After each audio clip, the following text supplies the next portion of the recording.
Good afternoon.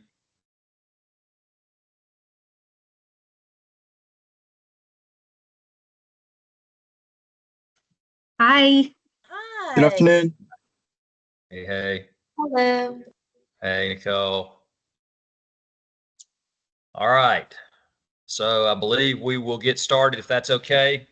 I want to welcome each of you to our Probe Exhibitors webinar. We promise not to take too much of your time today. My name is Hobbs. I'm the Executive Director of the Probe College Fair Tour. I'm joined today by Donna Webb, who's the Associate Executive Director of Probe College Fairs. And we want to go through some tips with you that we think will help you get the most out of these fairs. And I'm going to begin with a little history about Probe. Some of you I see here have participated in Probe for a few years. Some of you may be new to the tour, but I want to tell you a little bit about how Probe came about. So it was actually organized in 1950. Yes, 1950. That's 74 years ago, as a series of college day programs for Atlanta high schools. UGA administered the college day programs back in the early days until about 1965, when actually LaGrange College took over the administration of Probe College Fairs in 1966. GEAC, the Georgia Education Articulation Committee, which is Probe's oversight committee or board, was actually formed in 1969. And later on in the presentation, Donna's going to let you know more about GEAC and who's on it and who's represented on GEAC. In 1971, the acronym PROBE came about, an attempt to reflect the post-secondary exploration and search process that students were going through in those days. The acronym really doesn't stand for anything. And also during the 1970s, the number of fairs that Probe was offering began to increase. It was in 1983 that the Georgia Education Articulation Committee, GEAC, was incorporated, and administration of the college fair programs was done by Erin O'Brien. Some of us that have been around a long time remember when Erin was directing Probe College Fairs. She left the state, and in 1992, Bill Smith, who was at North Georgia College and State University, began administering the Probe Fairs. And in 2002, the position title was changed to Executive Director. He held that position until 2018. In 2018, I became the executive director after having served as the assistant director for a couple of years. And then in 2023, Donna was hired to be the associate executive director. We've significantly increased the number of fairs, as you probably have noticed, going from about 63 fairs just a couple of years ago up to 80 something last year, and then to 90 something this year. Donna and I both have a long affiliation with Probe. We both served on the Georgia Education Articulation Committee before assuming the roles that we've assumed. I was the president of GAC for a number of years. So was Donna. And we've been doing Probe fairs for a long time. I did my first Probe fairs back in 1989. Donna started doing fairs shortly thereafter. So we've been involved with Probe for a very long time. And we appreciate the fact that you're going to be representing your institutions at our fairs this fall and hopefully again next spring. So at this time, I think I'm going to turn it over to Donna and let her talk a little bit about expectations for college reps and hosts. Yes, sir. Yeah, this is the first year we've hosted workshops for the college reps. So we thought it'd be a good idea. Some are very seasoned, and we hope that you'll chime in and make comments as we go along, giving tips for those that may be new to the profession. And we're always willing and interested in making these improvements to the fair. So we welcome feedback, and we'll talk a little bit about that in a few minutes. But there are expectations. And next week, and some of you I see, Nicole and Meredith, y'all will be doing this again and putting a different hat on, putting on the Probe host hat, and will join us for the workshops for that. So we have these workshops for the college reps, which is new this year. And then last year we started doing workshops for the Probe host. And again, we just want to be very transparent. We want to make sure that the expectations and the guidelines are readily available and everybody understands. And so for the college reps, basically the exhibitor standards are the NACAC Code of Ethics and Professional Practices. That's sort of the basis. And so I'm sure all of you are aware of the NACAC Code of Ethics and can look at those at your leisure to remind yourself. Some things that we do ask you not to do is not give away promotional things. We're not doing, this is not an application drive, so we're not doing on the spot admissions. We're not giving out scholarships at the probe fairs. We're not giving out lots of trinkets and giveaways. Many times at regular college fairs, your high school counselor would say, bring all the swag, let's be loud, let's do all sorts of things. That's not what we're doing at the probe fairs. We really want to keep it to just providing educational opportunities. We want to give students an opportunity to have thoughtful conversations with lots of college representatives, guiding them through that process, picking up information so they can make, again, that most important decision of their life up to this point. So we ask that you not have huge displays because that can block everybody else. So the tabletop displays are fine, but those that are from the floor, 6-8 feet, that really is just gets in the way and can block people. And we want everyone to be showcased fairly. We ask the probe host to put everybody in alphabetical order. That just, I think, helps the students. That also helps the college reps know where to go when they're signing up. And so little things like that we try to do and set those expectations for the host. Your attire. We are professionals. This is our job. We are helping guide students. And I know many times, like, oh, I want to relate to the students. I want to look approachable. And I think there's just a fine line between looking approachable and trying to look like a student. We want to be professionals. And so we take our jobs very seriously. We take this profession of higher education very seriously. So I think just as you're working with your team about dress, I think that's important. I think we were talking about promptness, things that just should be what you do because it's your job. It's what you're supposed to do, arriving on time, being early so you can figure out where you're going and have everything set up, having some snacks or water. Some of the expectations of the college reps are that we're going to feed you at every program. We're not feeding you at every program. We do ask that the host provide a minimum of just some water.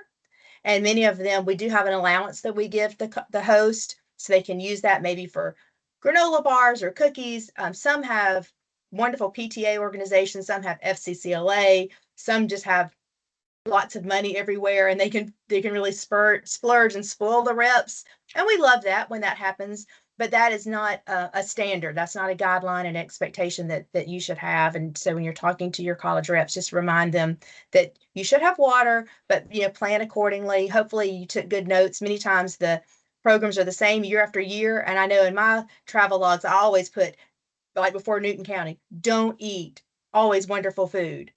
Or another one, you might get one water, but maybe bring some extra water. You just put those little hints and helpful guidelines. Parking, that's another thing college reps usually always ask us about. We beg and try and tell, have signage so the probe college reps will know where to go. Have ROTC, have students, have teachers, someone out there helping guide the way. And a lot of them will do that. Some do not. And I think that's another reason that you just want to plan accordingly. Especially if you're in the Atlanta area, so you can plan for traffic accordingly, so you're not late, so you have time to park, get in there, catch your breath before the students start coming in and visiting with you. We'll talk a little bit about the scanning app in just a second, but again, I guess the main things are just be early. Make sure you stay engaged with the students throughout the program. Most of the programs, we don't really have 3-hour programs anymore, so it's important to stay for the entire program. There may be a school that's running a little bit late. Let's just wait. If it ends at 11:30, make sure you stay the entire time. If something happens and you can't be there, life happens. We talked about that at the session earlier this week. Let the host know. Let Clint or me know when things happen. If you have a flat tire, if you're sick, if there's no one else that can take that program for you, because we want to make sure, let's say when Meredith is hosting one, we want her to know, hey, you need to pull X college from that table. So a student doesn't walk in all excited looking for that school and then seeing a blank table just with their name on it. We want to have that. And then they come up, where is the school? Oh, they're so sorry. They had a flat tire, or there was a death in the family, or they were sick, just so we know, because it really looks bad, I think, on Probe as an organization if you have a lot of no-shows. And it really, more importantly, is disappointing to the students that are there to get information. That may be the one opportunity they have to get information from you. So you want to make sure that you're there. And if you're not there, that you let someone know as soon as you can. Does anybody have any questions or other helpful tips or hints for the road?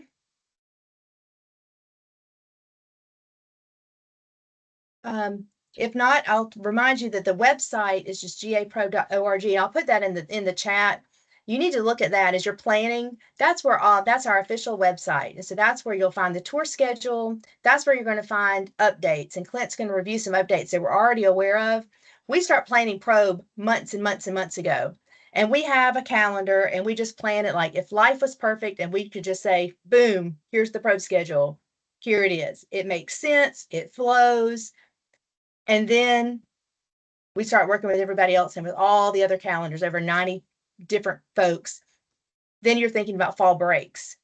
Then you have homecoming. And then you have teacher work days. And then they forgot that they had that. So now we're getting those calls like, oh, or we thought the renovations were going to be done. Guess what? They're not done. We can't host anymore. So there's lots of moving parts. So Clint will going to tell you about some of the moving parts that we already know about and then how you can find those.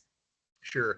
And just to echo Donna's point a little bit louder here, everything we are sharing with you today is on the website. And it is crucially important that you take a look at the updates section of the website every single day, every evening before you embark on the next day's events, because it is a fluid situation. We have a lot of things in motion at the same time, and there can be some last minute changes. Or maybe there are last minute parking instructions that we put up on the website for you to look at. So please take a look at the website. But we do have some updates. They are on the website as we speak, but I want to share them with you so you can make notes. Kings Ridge, Mac Fair, has a time change that's posted to the website, and also want to remind you that they will be serving breakfast. So take a look at that. North Cobb Christian, that's a new fair this year. It's going to be a good fair. We had to move that fair from September the 10th to October the 9th. They had some facilities issues. They're either renovating or building a new facility, and it's not going to be ready in time for September 10th. So we moved it. We also moved Shiloh from October the 9th, an evening program on the 9th, now to a late morning program on October the 30th. It's going to run from 10:30 to 12:30 now. So that's going to be a good fair and a better fair than it would have been had it been held in the evening. And the ending time for the DeKalb Fair has changed. It's been extended. So we don't like to have 3-hour fairs, but here's our one and only 3-hour fair, or actually maybe 3.5. So it's going to end at 12:30 instead of at 12. So when we get these changes, we learn of them, we quickly post them to the website. So again, please, take a look at the website. And as Donna said, I'll just say it again, we do our best to make this schedule flow as logistically as possible. We try to have it make a lot of sense, but sometimes things happen and it doesn't exactly work out the way we want it. But we feel pretty good about the way the schedule is flowing for the most part. And but just watch for those changes. Mentioned the GEAC, the Georgia Education Articulation Committee, a few minutes ago. I'm going to let Donna tell you a little bit about who that is comprised of. Yeah, it's really comprised of a variety of groups and entities. We want it to be a robust committee. We want it to be a working committee to help guide and direct and help build the brand of the Georgia Pro Tour. So we have a Georgia regional representative, and currently serving in that role is Andy Morrison. Y'all may know him from the University of Alabama. So he is serving on that. We have a couple of representatives from GACRO. And in the past, it's typically the GACRO president and then another representative. But the GACRO organization can recommend, usually the EC will work with them, talk to them about who they want to serve, who they want to represent GACRO. So there's 2 spots there. GARN, we have 2 representatives there. The way that is set up is typically the GARN chair. And then again, that organization will submit another name to us and they will also serve. We have a couple of representatives from the private schools. Hal Wilkinson for years and years has served as our rep for the Georgia Student Finance Commission. So it's good to have their voice at the table at our meetings and through our conversations throughout the year. High school counselors are important to us, certainly. And so we have a couple of high school counselors that serve on GEAC. We have a couple of folks from the Technical College System of Georgia that serve. We have a couple of people from the University System of Georgia. Right now, one of them is Sarah Wenham, who works at the university system level. So she sort of is the person to represent all the institutions. And then they will submit another name for someone to serve in that role. And then we have some member at large positions as well. And so again, that gives us opportunity to make sure we have a diverse group of students, a diverse group of committee members that can serve and bring different opinions, different thoughts as we go through the process. Because again, our goal, our main mission is to serve the students of the state of Georgia. At the end of the probe tour, what I like to be able to say is that hopefully every student in the state of Georgia had an opportunity to learn about colleges and universities at a probe fair. And if you're interested in serving or if you have questions about it, Clint and I are always available. And then on the website is a listing of the GEAC members along with their institutions and their email addresses too. So you can always reach out to them with questions, ideas, concerns.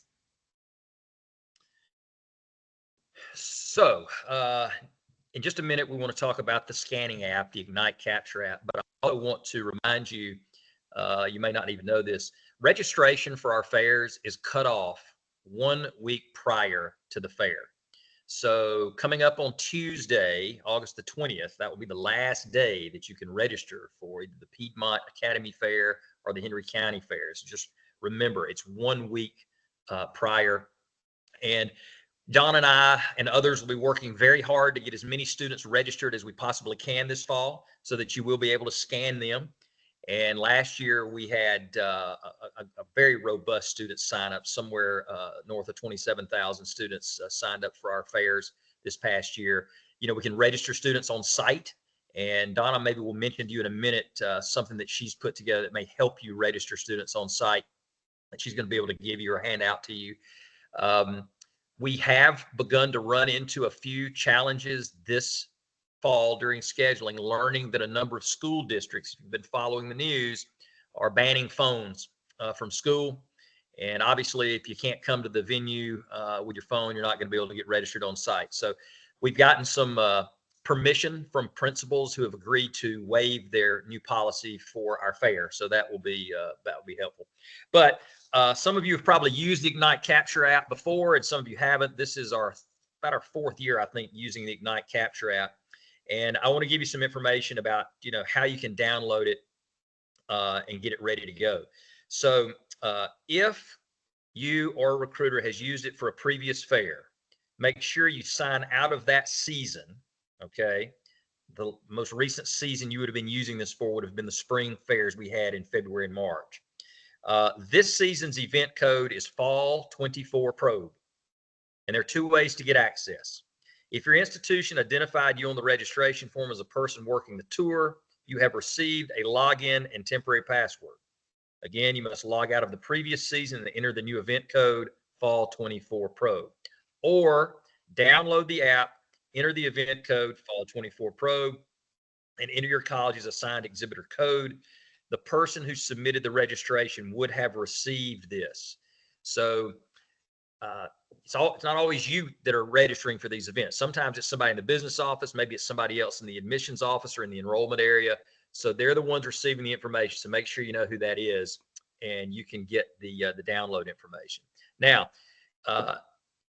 you are still capturing leads if you don't have good Wi-Fi, if it says you're offline. I'm gonna let Donna speak to that a little bit as we keep talking. Yeah, it's when you're capturing your leads, if you see a green check mark when you scan, then you have captured that lead. So don't panic if you don't then immediately see their information.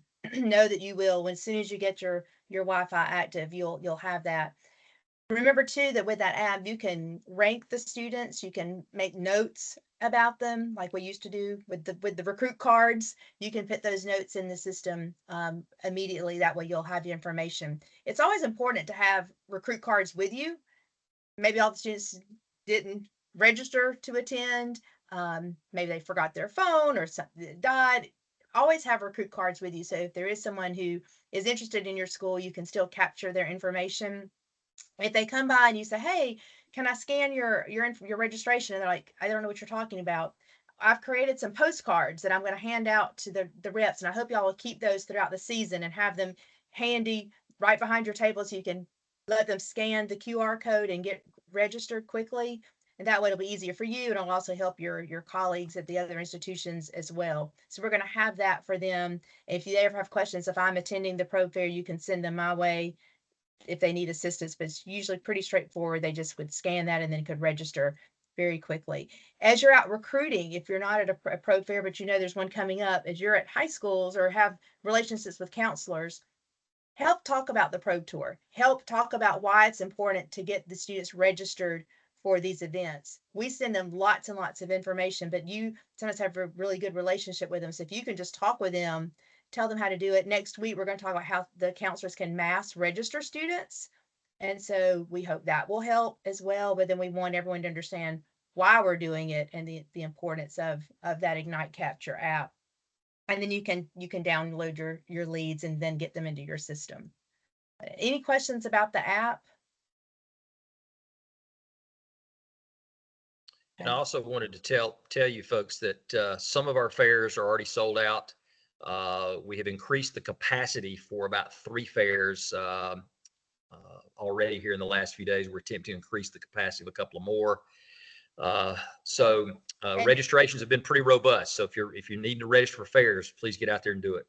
And if you registered for some and then you're like, "Oh, I need to go back and add some more," make sure you go to your confirmation email, because you're going to see a link that says add more college fairs. And then you're going to see a code that you will need to use so you don't have to pay for the app again. That is a one-time charge. But if you don't use that code, you don't go through that system, then the system's not going to know and they're going to charge you for that app again. So if you're adding fairs, make sure you go to that confirmation email so you can see those directions there. And you will also have access to a survey after each fair, and we welcome your feedback. Let us know how you thought the event went, and we take that and we discuss what we have learned from these surveys at our wrap sessions. Actually, the one wrap session we're going to have later on in the tour calendar in Savannah, actually. So that's useful information to us. You're all invited to attend our kickoff in Macon on the 26th, Monday the 26th. We'll have our fall GEAC meeting, also new rep orientation. So please, if you have new employees in your office or first-time recruiters, please send them to our new rep orientation. That's going to be an excellent training opportunity for them. But everybody's invited to the reception at 6:30, whether you're a new rep person going to orientation or whether you're on the GAC. So we'd love to have you there. It'll be in Macon at the City Center Marriott or Marriott City Center. We also, I think, Donna, you may mention this. Yeah, talk about the counselor workshop. What's different just this year? about to say, if you're looking at the schedule and you're like, "Where are those counselor workshops?" It's a virtual event this year. We're hosting that next year or next week, and we have about 300 college or high school counselors who are registered to attend. So it's going to be an opportunity. They're going to get the same information, updates from the University System of Georgia, HAL, of course, with Georgia Student Finance Commission. Kayla Walker is also going to do a short presentation with them. And we hope to have an update from the Technical College System of Georgia as well. So the counselor workshop will not be in Atlanta and Macon or Savannah this year. It's going to be a virtual. We're trying that as something new for a variety of reasons. And so what we're going to talk about for the probe host next week is, since we're not having those, you may want to have information that you want to give to the counselor. So it may be good for the probe host to have, if they know 6 high schools are coming, have 6 boxes, one for each of the high schools. So you could go in and drop a counselor packet or a pennant or a view book or information that you want to share, make sure the counselors have. Hopefully you can still do that. Certainly always take it with you to the probe fairs. You never know who might walk by who says they're a counselor or a teacher that wants information. So you certainly can give them that information that way, but it may be something that the host can set up this year, since we're not going to have those captive audiences through the counselor workshops this year. All right. So we'll take any questions that you might have or any advice that you might want to give us. So feel free. I think I saw something from Meredith about attire for new rep orientation. Yes, sir. Professional dress. Business casual. Business Yes. casual. Yeah. Yes. Okay. That's what I meant. With fairs where schools are being bused in or multiple high schools are attending, is it possible either through y'all or through the host, I don't know how that would function easiest, to get like a list of schools that are coming? We ask for that as when we're making plans for the probe fairs, and we try to get it on the website. We also try to do it through the probe updates. So I'll pick on Meredith. So when she's hosting hers, if she knows and she sends us a blurb, we can put that on the website. Last year, maybe up in her neck of the woods, there were supposed to be several schools. We were counting on them coming and they didn't come. So we try to get that information because we like to know for planning. I like to know as a college rep because I run my list for those schools and then I have my list so I know who I'm expecting to see. So we do try to get that information. And if we have it, we will certainly share it. And so that's one thing we'll remind them about next week, but just know, like with everything else, flexibility is key. We think we have it. They think they know who's coming. I know for Forsyth County last year, it was a disaster. They thought they were coming and they didn't come. And it was very disappointing from a lot of different folks. Yeah, just Brett and others just realize that the information we get about who's coming is often unreliable. Yeah. You can count on about 14 different schools coming to the America's Fair. They come from a lot of different areas. So that one's one you always can count on. And Meredith will have a good turnout at Georgia Right. Highlands. Right. Or else. Yeah. I sent out save the dates in April, and then I've sent a reminder the second week of school. So we do a sign up for ours because they need to know when their buses are coming. So that's a different story. Yeah, and same thing with the Atlanta City Fair. I mean, APS is scheduling the buses and who's coming.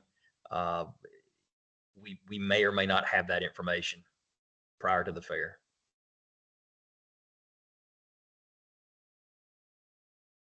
Anything else? It's fun. It's a good time. Now the rap session on November 13th, you kind of phrased it as a WRAP session. Yes. My office was excited for like a musical rapping session, as it's spelled RAP on the website. Is that a pun? Will there be a little both, or is that mostly just information? Yeah. No, it's there'll be no music. Well, there might be some music in the restaurant we're in playing, but we won't be in charge of it. What we're going to do is we're going to feed you something to eat, buy you some drinks, and we're going to talk about how things have gone on the probe tour this year so far. And that's about at the end of the tour, I believe, that we're having that. Yeah. So Have a rap. I see more. Yeah. Yeah, Okay. have a wrap. Okay. That's a Yes. wrap. That's a wrap. So we talk about the surveys and we talk about areas of improvement or anything that we could do, or sometimes just explain the why things happen the way it did, or why it is the way it is. And we also may have a session at GACRO. We're still working with Kayla Rogers and Kayla Walker on that, where we'll cover some information about probe, and encourage you to come to GACRO if you get the opportunity. It's going to be up here in Young Harris this fall. It's the 70th anniversary of GACRO. Nicole might want to plug it. She's on the EC. I see her there. But I think, Nicole, the conference planning is going very well, right? Yes, because I'm planning it. Yeah, exactly. Exactly. Yeah, we have a bunch of stuff, exciting new stuff planned. We've got some new panels and fireside chats that we're gonna have. We're gonna have a casino night for our big event, and session proposals are underway. And I think early bird registration ends pretty soon, doesn't it, Nicole? So September 1st. yeah. You'll start getting reminders next week. And just if anybody wanted to know, I was up at Brasstown Valley yesterday. Nicole, you may or may not know this, but they are doing like a 10-day whirlwind renovation of Brassey's. So they're completely changing out the flooring and the way that place looks. So Brassey's will be all new when you get there. All right, so we look forward to seeing you out on the road. Don and I will both be out there, and we look forward to seeing you. Hopefully, we'll see you at the new rep orientation and the kickoff celebration in Macon. Maybe we'll see you at GACRO. Maybe we'll see you at the Georgia School Counselors Association, where we will also be. So getting ready for a busy fall, and thank you so much for your participation in this webinar and on the Probe College Fair Tour. Have a great afternoon. Yeah, thanks Thanks, y'all too. everybody. Bye. Bye.